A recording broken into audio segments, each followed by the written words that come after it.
Good morning, my big girls. I know that some of you guys have, for whatever reason, like gotten upset about that intro, and it's not anything new, and it's literally not. It's not even about girls or being big. I've been calling people big girls since I was like 14 years old. Like all my friends are big girls. Gut's a big girl. JMO's a big girl. Everyone's a big girl. All right. So just fucking relax. And I just want to say good morning to you big girls. Today's video is going to be my top 50 overall rankings in fantasy football this year. Okay. So last few weeks, what we've done is rip through our top 25 running backs, wide receivers, quarterbacks, and tight ends individually, which we'll link all of those videos down below if you want to hear more in-depth breakdowns on those players. And we basically compared my rankings to ECR, expert consensus rankings in the industry, and the dudes that stood out the most relative to the rankings numbers were the ones we broke into. So today we're going through the top 50 in both 1QB leagues and Superflex leagues. We'll probably go a little bit more in depth on the one quarterback stuff just because Superflex is just kind of throwing quarterbacks into the mix of the same player rankings in order. So to be completely honest, I don't know how the structure of this video is going to work out. I haven't really thought about how I wanted to do this, so we're going to figure this out together in real time. What I do know is we should all probably tuck our shirts in first.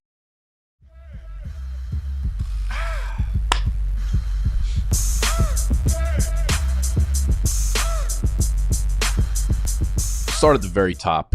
We'll run through, let's go round by round, and we'll talk about if anyone sticks out to me. So the first 12 picks I have in one quarterback leagues, and this is half PPR, all right? So kind of adjust your rankings however you want to see it, however you want to, do it for your leagues. We have Christian McCaffrey 1, Tyreek Hill, CeeDee Lamb, Jamar Chase, Amon-Ra St. Brown, Bijan Robinson, Justin Jefferson, Breece Hall, A.J. Brown, Puka, Jonathan Taylor, and Jahmyr Gibbs. Those are the top 12 for me. There's no significant changes. Probably the biggest talking point here is the fact that I have, Jefferson down at 7, but I have Amon-Ra St. Brown over Justin Jefferson, which I don't think is consensus in the industry right now. I just feel a lot more comfortable. Like, I know what we're getting from Amon-Ra St. Brown, and maybe then some, right? And I talked pretty in-depth about Amon-Ra St. Brown on yesterday's video on the Dynasty channel. So I talked about 5 players that I just literally wouldn't trade for anything if I had them on my Dynasty team. So if you're into Dynasty or you just want a different angle on player analysis, go subscribe to that channel as well. Go watch that video from yesterday. And with Amon-Ra, like last year, he scored 10 touchdowns.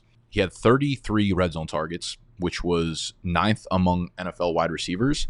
But he had just 5 end zone targets, which was tied with scrubs like Cedric Wilson, Nick Westbrook-Ikhine, dudes like that. That was like 47th among wide receivers. So the fact that he was able to score 10 touchdowns while having super, super low end zone target numbers is something that I think people are going to be like, oh, he might regress in the touchdown category. I think that is almost an indicator that he is safe around those 8, 10. And what happens if he has a spike touchdown year where he scores 13? Like, I feel like that is a very reasonable outcome. They re-signed Jared Goff. They have incredible chemistry. This offense and the success of it, the floor of it is not going anywhere. So I feel really fucking safe with Amon-Ra St. Brown as a top 5 pick. Really couldn't fault anyone for going Amon-Ra over like any of the receivers realistically. Maybe he doesn't have the ceiling of Tyreek Hill, but I also think he's improved every single year and hasn't even had his age 25 season yet. So who's to say that we've actually seen his ceiling? He's improved as a man coverage beater, a route runner year over year over year. So I have Amon-Ra over Jefferson just because I'm a little bit of a toss up of like what that offense is going to look like. They're in a very tough division. I don't know how much success they're going to have as an offense. We don't really know what to make of J.J. McCarthy or Sam Darnold. So, like, I get it. Jefferson can perform with fucking anybody at quarterback. He's proven that before. I just feel a little bit safer with Amon-Ra St. Brown. I don't think either of them are going to lose you your season. So, whatever. Bijan up there at 6 with the new coaching staff. I think they're going to light a fire up under his ass and give him as much to eat as humanly possible. Moving on to thy second round. At 13, we've got Garrett Wilson, Saquon, Marv, Brandon Ayuk, Devon Achane, Derrick Henry, Devontae Adams, Kyron Williams, Chris Olave, Drake London, Travis Etienne, and Isaiah Pacheco. As you can see, Devon Achane is sticking out like a sore thumb. I have him 20 spots higher than ECR. I have him up at 17. ECR has him down at 37. You're getting Devon Achane in the 4th round. That's quite criminal. Love Achane this year. Everything that we saw from him last year just screams upside. He'll have a larger role going into this year. He can make anything happen at any given point in the game. I don't think we saw what Achane was going to become because of the yo-yos of injuries that continue to happen between him and Mostert. Guy played 9 games last year, appeared in 11, but really played in 9 because those other 2 games he had like less than 5% of the snaps, either coming off of injury or leaving by injury, but his 9 full games, he averaged over 21 full PPR fantasy points. He had over 25 full PPR fantasy points in 5 of those 9 games. That is 55%. If this man puts up over 20, 22, 25 fantasy points per game in 55% of his games, he is going to win you leagues. The upside is unbelievable. He is a much better inside runner than I think most people realize.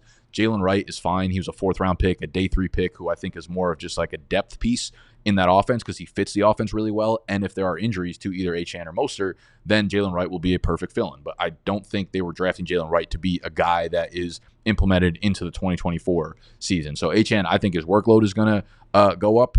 He's a good pass catcher. They use him a lot in the red zone. They use him a lot in different sneaky packages. They got him really, really creatively involved. That's not stopping anytime soon. So with Achane, he doesn't need high volume, but I think we're going to see even more volume out of him this year. So I just don't want to miss out on the upside of a dude like Achane. I understand how risky it probably is taking a 190-pound running back in the mid-second round, but I'm ready to get hurt if that is the case. Sometimes you just want to have fun in fantasy football. Achane is probably the most fun pick that you could humanly ask for. Okay, he is just lightning in a bottle. He's lightning in I don't know where I'm going with this. He's lightning in a Celsius can because this shit ain't lightning. This shit is terrible. I don't know why I'm going on a slander ship of Celsius. They're gonna have to pay me to stop slandering him. That's where this shit is going. So we got HN there. Derrick Henry, I am higher on the consensus. I just I don't know. It just looks too good on paper for me. Like Gus Edwards had 13 touchdowns last year. You put Derrick Henry behind Lamar Jackson. Running backs simply don't fail in that offense. So yeah, give me Derrick Henry here. Moving on to the 3rd round, we have Mike Evans at 25, Jalen Waddle, Jalen Hurts, Josh Allen, Michael Pittman, Nico Collins, DK Metcalf, Patrick Mahomes, Lamar Jackson, James Cook, Debo, and Cooper Kupp. So I think the theme of this round is where we are targeting those elite quarterbacks. Now, this was kind of where a lot of the quarterbacks were going in drafts last year, and it was because they played so well the year before. I wouldn't say they necessarily disappointed last year. Like if you had Jalen Hurts or Josh Allen in your lineup, even in 1 quarterback leagues, I don't think you were disappointed where you drafted them. I think they performed really well, and I love having one of those guys kind of anchoring my team at the top there. So Hurts, Allen, mid-3rd round pick, I am kind of right there where I think they should be. I'm not steering off of the elite quarterback strategy just because last year didn't work out as well as the year before. That's what happens in fantasy football. These things yo-yo, but having Jalen Hurts and Josh Allen, guys that can, grab you double-digit scoring touchdowns, even if Josh Allen loses Diggs, I think that's just going to mean he's going to run the ball more. I think that means he'll probably have more upside in that part of his game, and just they're going to ask him to put the game on his shoulders. So those guys I absolutely love. DK Metcalf, I'm 8 spots higher on than consensus. I think this is a little bit to do with the offensive change, right? New coaching staff that I think is going to be way more up-tempo. I think they're going to be passing the ball a ton more. I mean, DK's had ceiling seasons before, 1,300 yards, etc. I think we could see another one of those out of him as Tyler Lockett continues to get a little bit older and older and maybe phases out of the offense a little bit. So I love Metcalf as an end of the 3rd round pick. James Cook, I'm 8 spots higher on. Just going off of that Josh Allen kind of sentiment, they used James Cook so heavily down the stretch last year. As soon as Joe Brady took over as the OC, the running back involvement got really, really high. And I think Josh Allen to James Cook is going to be something that we hear Scott Hansen say on repeat over and over and over and over and over again this upcoming season on Sunday. So I think James Cook is going to catch a shit ton of passes. He was just great in that offense last year. So I really like Cook. Going into the 4th round, we have pretty much the tight end round. We have Rachaad White at 37. So the 401 is Rachaad White, Devonta Smith, Trey McBride, Sam Laporta, Travis Kelce, Mark Andrews, DJ Moore, Dalton Kincaid, Anthony Richardson, Josh Jacobs, Kenneth Walker, Stephon Diggs. Okay.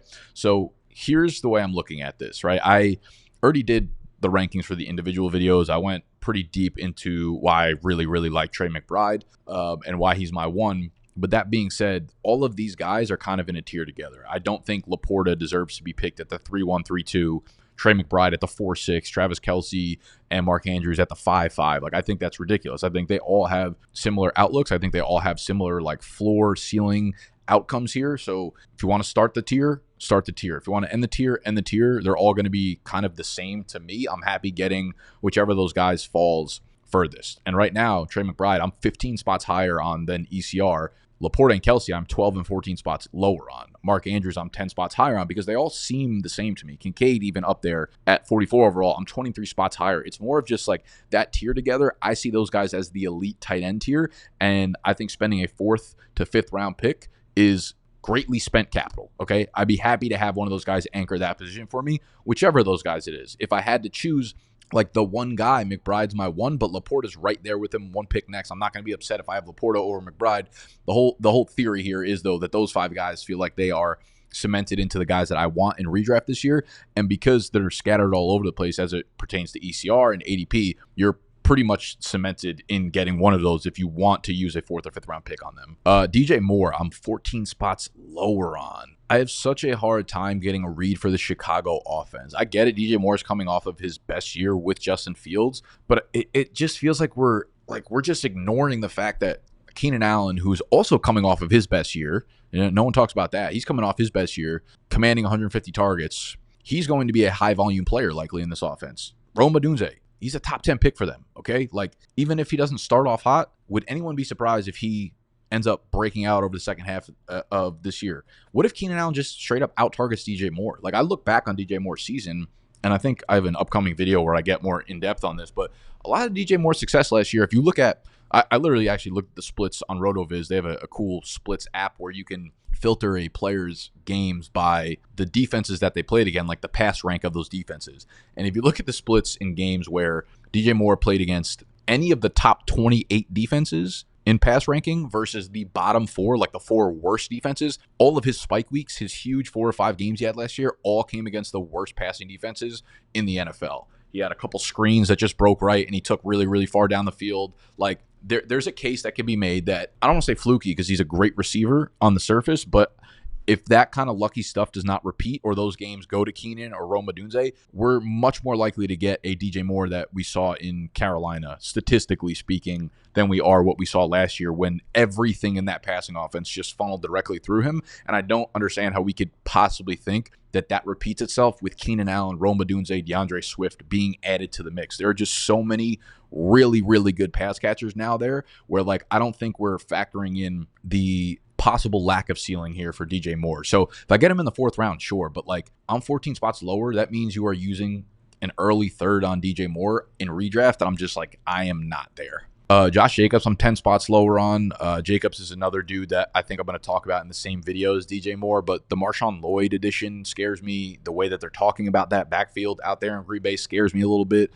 He should get a lot of volume, but like, I don't know that he's the 3rd down back. I don't know that him coming off of his worst efficiency year is something that I want to buy into an aging running back. So like, Jacobs scares me a little bit as that like dead zone RB for sure. And then the last 2 rankings, as I said, Jacobs was 46, Kenneth Walker 47, Diggs 48, Amari Cooper 49, Joe Mixon was 50. So those are my flex rankings there. Within the top 50, we have 5 QBs. Anthony Richardson was at 45. I think I might have said that before, which is just 4 spots higher than ECR.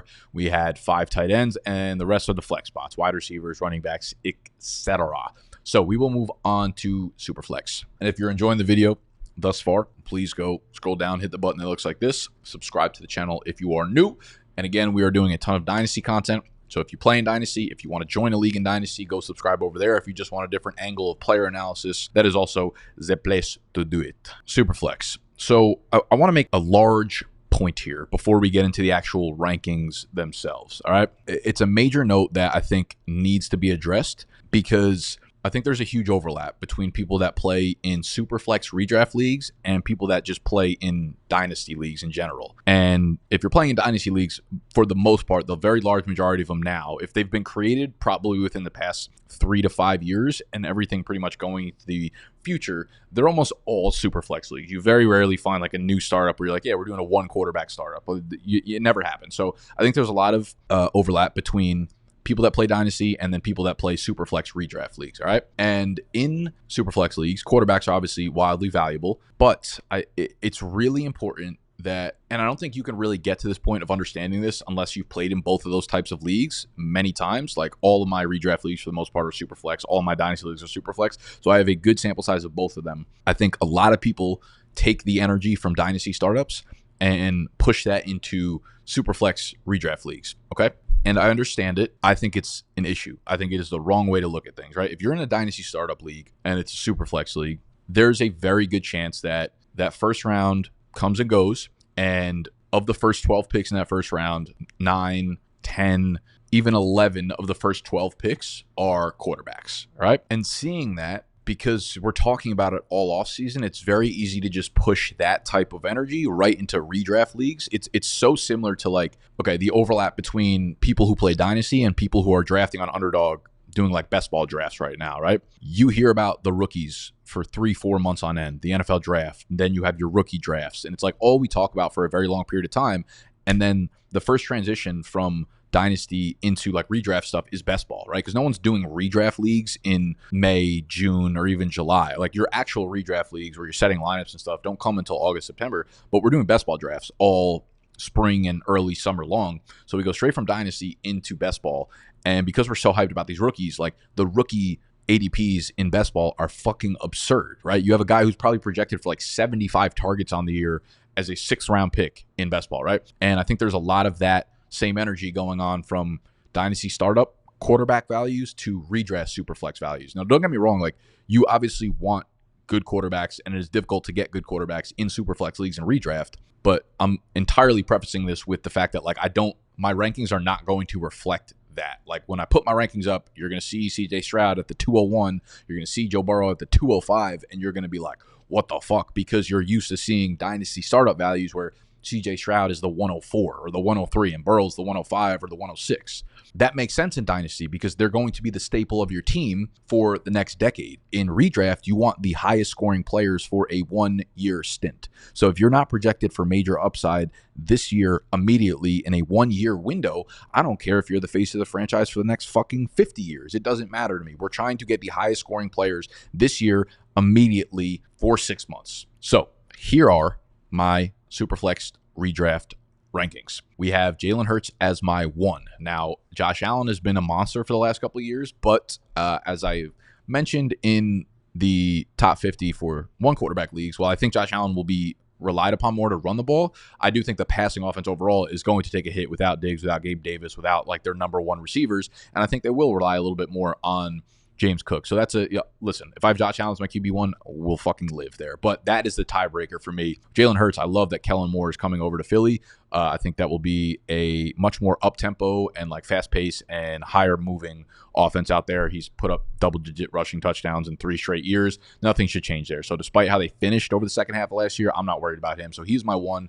Allen, Mahomes, Lamar Jackson at 4, C-Mac at 5, Anthony Richardson up at 6, Dak Prescott up at 7, Tyreek Hill, CeeDee Lamb, Jamar Chase, Amon-Ra St. Brown, Bijan Robinstein. I don't even know that it makes sense for me to go through the entire list outside of just kind of showing you where the quarterbacks are, and maybe I'll just kind of pop them in between the players above them and below them. And obviously, if you're listening via podcast, we have the rankings up on the screen. If you didn't know we had a podcast, we just take these videos and put them into audio forms. So if you'd rather consume that way throughout the rest of the summer, we will link that down below for you to subscribe in either iTunes or Apple, Spotify, whatever the fuck they got going on. So dropping down from Dak to CJ Stroud in the second round of the Superflex redraft rankings, we have Stroud at 13 with Bijan above him, Justin Jefferson below him. We have Burrow at 15, Jefferson above him, Breece Hall below him. Then we have Kyler Murray, Jordan Love as the 18th and 19th picks. We have Tua at the 23rd pick overall. I also meant to update these and probably take A.J. Brown and put him above Joe Burrow and right below Justin Jefferson. Listen, I think like when I think about C.J. Stroud and Joe Burrow, C.J. Stroud can very much have an extremely high ceiling season. I do worry that this team will go like very run heavy, or maybe not very run heavy, but more run heavy than we would like. Like obviously with Stroud and Diggs and Nico and Tank and all these fucking weapons, I would like to see them throw the ball 45 times a game. But I think with the addition of Joe Mixon, I think they want to give him 20 carries a game. I think that's what they brought him over to do. And I think the offense could just be a little bit more slow paced than we are used to. And does that mean CJ Stroud will have a bad year? Absolutely not. But like, I don't know that I could bank on a 4,700 yard, 35 passing touchdown season when I feel like pretty good about Dak having a floor that's close to that with the way that offense is set up. So when I look at Stroud, when I look at Burrow, fine. Like, love them as second round picks, but I don't know that I see a ceiling immediately right now where I think they're going to just kind of pop off and go crazy. You know, and kind of like I said with the preface of this whole Superflex ranking kind of thing. In redraft, again, it's different than dynasty. Like once a dynasty startup happens, it is extremely difficult to trade for quarterbacks. And I'm not saying it's easy to trade for QBs in redraft leagues, but it's much easier to acquire startable quarterbacks in a redraft league. Okay, it's much easier to grab a bunch of like quarterback 24s to 32s in a redraft league. So it's not as difficult to replace your quarterbacks in a redraft league, which makes them a little bit less valuable overall. Like you can get multiple dudes on your team that you're kind of like cycling in and out. And if one guy gets hurt, there's still like a waiver wire there. You know what I mean? So it's a little bit different than dynasty. And that's why these guys are all pegged down a little bit when you have, Joe Burrow, who might give you 21 points a game at the QB position. But for this 1 year, like Tyreek Hill or CeeDee Lamb giving you 20 points per game at the wide receiver position is going to be more valuable to me in this short sprint. When we get into the third round, we have a tier of Jared Goff, Brock Purdy, Matt Stafford at picks 26, 27, 28. We have Caleb Williams in there at the 32nd pick, and the third round concludes with Mr. Kirk Cousins as the 36th pick. So the biggest fallers or risers, I have Purdy 27th overall, which is actually 8 spots below consensus. I'm not sure why he's ranked so much higher than guys like Jared Goff or Tua or Matt Stafford. I kind of feel like they all have extremely similar outlooks. We're like kind of expecting 4,300 yards, 4,400 yards, and give or take 30 touchdowns. So those guys for me are kind of all in a tier together where I don't see, game-breaking ceilings, but I see like really, really stable floors. So those guys are kind of all patched together for me, and would be happy taking any of them as my QB1, to be honest with you, and just like a safe floor play. Going into the fourth round, we got Trevor Lawrence at 37. We've got Herbert at 40. We've got Deshaun Watson at 47. Jaden Daniels at 48. And Baker Mayfield wrapping up the top 50 at 50. So I am 9 spots higher than ECR on both Baker and Watson. Those guys are fine for me as a QB2. Getting them in the 4th, 5th round, like that is perfect value for me, where like not expecting much, but I think more often than not, they'll give you 17, 18, 19 points per game, and that will be sufficient enough to kind of like tread you through the waters of a Superflex redraft league. Jaden Daniels obviously has a lot more ceiling than those guys. I am crazily 19 spots lower than ECR on him. I still think there's risk involved, okay? So with Jaden Daniels, I actually like him a lot more in one quarterback leagues because you can draft him and there will be a lot more actual player value on the waiver wire. Where I was saying, there will be some players on the waiver wire, but they're pretty slim pickings. Like Daniel Jones might be on the waiver wire or something like that. Or, Gardner Minshew, Aiden O'Connell might be on the waiver wire in Superflex leagues. But in one quarterback leagues, you can draft Jaden Daniels. If it doesn't work out, you go for that ceiling. If it hits, amazing. You have a great quarterback. If it doesn't hit, you could drop him, and you'll probably be able to find like the QB 18, the QB 17 on the waiver wire that you could throw into your lineup. So it's less risky with Jaden Daniels in Superflex. If he ends up, kind of underperforming, which I guess I am on that bandwagon right now. I'm just nervous about the situation there. I'm nervous about Cliff Kingsbury being a fucking fraud over there. I'm nervous about the weapons that he has over there behind Terry McLaurin. There's not much going on over there. He's going to take a lot of hits, going to take a lot of sacks, going to run a lot and probably take a lot of hits. So like, compared to the market, I'm off on Jaden Daniels this year, clearly.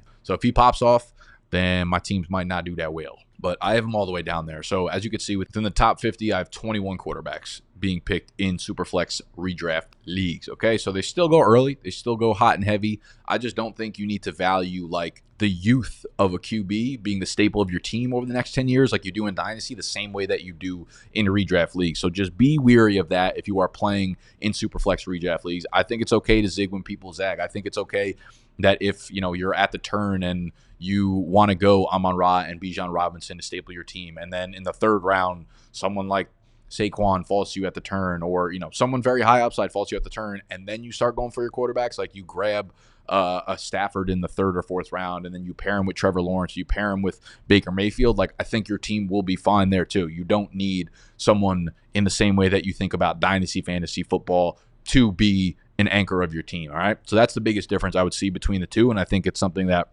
gets lost on people because of the way the year-roundedness of fantasy football has kind of like impacted this industry as a whole. All right, so that will conclude this video. Thank you guys for hanging out with me today. I love y'all. If you love me back, go hit the button that looks like this. Subscribe to the channel if you're new, and I will see y'all either tomorrow or on Friday.